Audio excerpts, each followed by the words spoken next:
Hi everybody, I'm Jason Hale. I'm the chef de cuisine here at Frank and Beverly, and today I'm going to make for you a quick, simple, but somewhat elegant appetizer hors d'oeuvre that you can serve for the holidays. We serve steak tartare at Frank. We get great beef, comes down from Maine. We have tenderloins, so what I have for you today is a trim from the tenderloin. I'm going to show you how to cut it. This is just a little bit of knife work and mixing, and it's really easy for you to pull off, and it'll impress your guests. So let's start with some knife work. What we need is a little bit of hot sauce. We definitely need Dijon mustard. We're going to need a good deal of chopped parsley, chopped capers, cornichon, shallots, some sea salt, pepper, and olive oil. And that's it. And then the beef. So let's start by cutting some veg. Good. Right. So everybody's got this, and everybody's got a sharp knife, right? So you can pull this off at home. So we've got washed, clean, fresh parsley. Our parsley out on the porch is still kicking. It survived a couple of little frosts, but we still have like little fresh sprouts of parsley coming up. So we'll get out there every other day and get what we can while the weather's still working with us.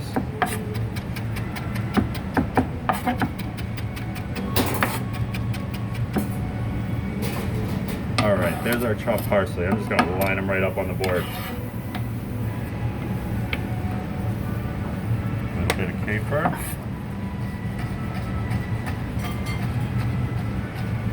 And you can get these, they'll come in a brine and you can pour the brine off. Sometimes you can get a really nice caper that's packed in salt. Just give those a little rinse.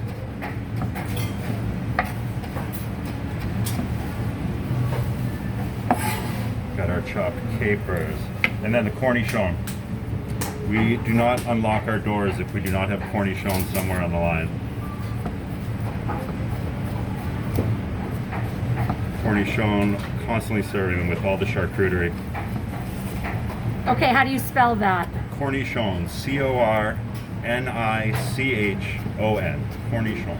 Otherwise known as small pickles? Tiny little pickles. Tiny, fancy French pickles.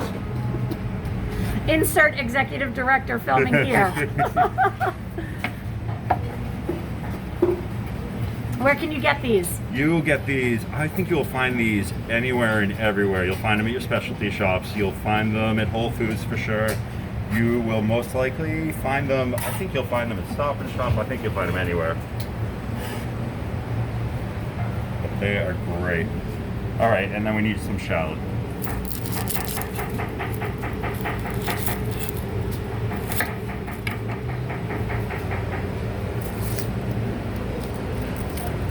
Not going to need the whole thing. We'll save that for later.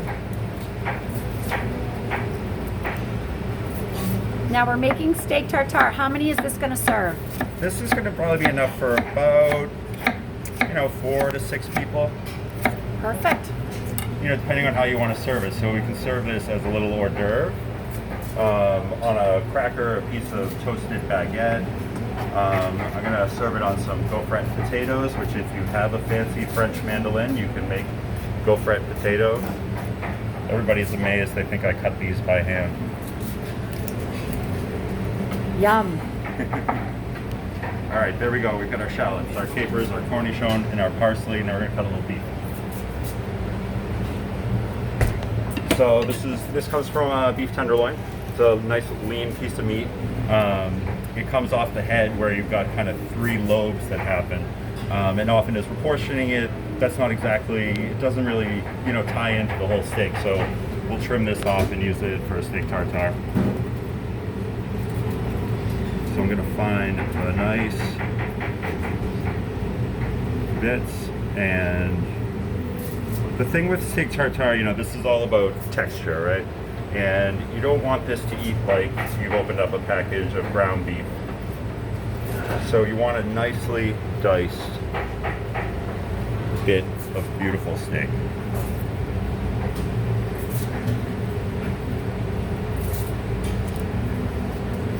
So I've got slices, and now we're dicing.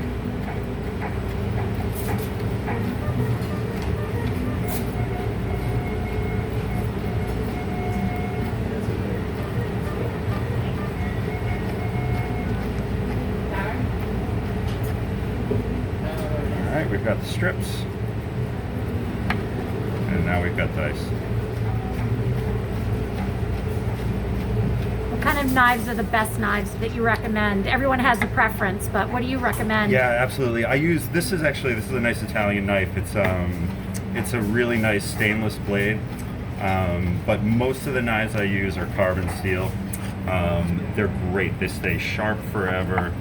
They're easy to sharpen when you need to sharpen them, and they tend to be a little less expensive. So in the kitchen, we actually blow through knives. We are replacing knives every 2 years or so. So we don't always spend tons of money. Got it. That knife was a gift. Okay, and then all right, so we've got all our ingredients here. So now I'm gonna go for my mixing bowl. Got a bowl, got a spoon. And we're going in with beef,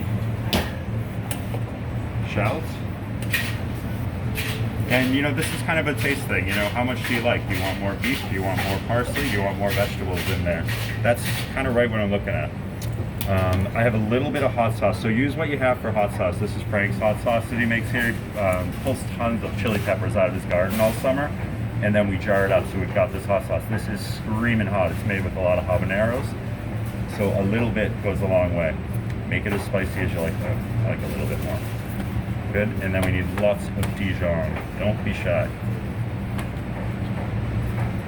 I'm going for it. Any particular kind of Dijon that you prefer? Yeah, I use at home. I get from Whole Foods. I get the mild, which is good. It's good, kind of strong flavor, Dijon. What else? We want some black pepper. We've got a little sea salt.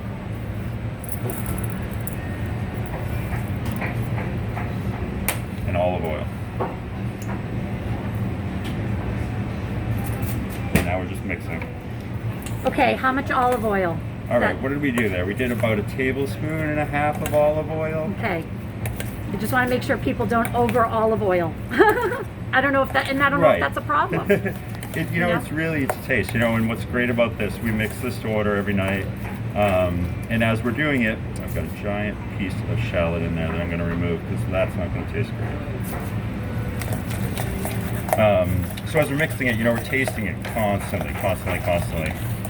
And then we always tell our cooks, the biggest tool that we're going to give them and we're going to train them when they come to work with us is we're going to train their palate. And you're going to be able to taste things and decide what does it need. How do I fix this? How do I make it taste better? Does it need more salt? Does it need more acid?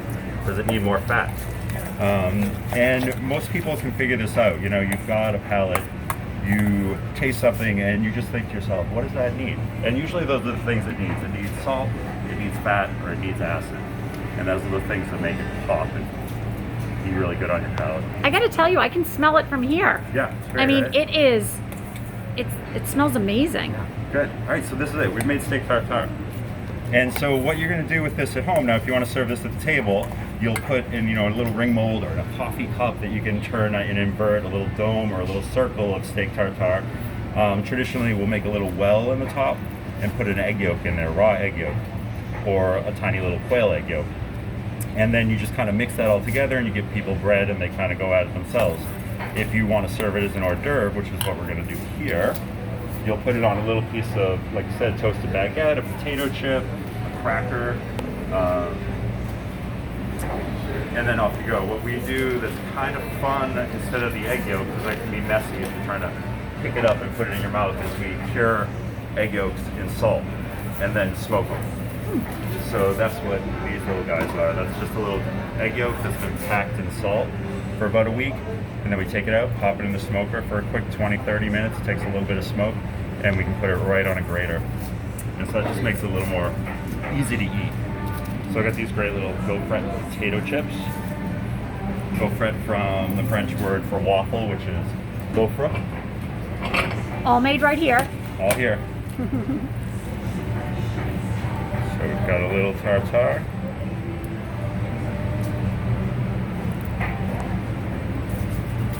Right on the plate. I bet this is delicious. Yeah, well, we're going to try it. I'm all about the food, people. Yeah. All right, and there's our little egg yolk. And these egg yolks are great. They've got so much umami. It's almost like, without being cheese, it's almost like a grated Parmesan. A little salty, really rich. And there's our steak tartare.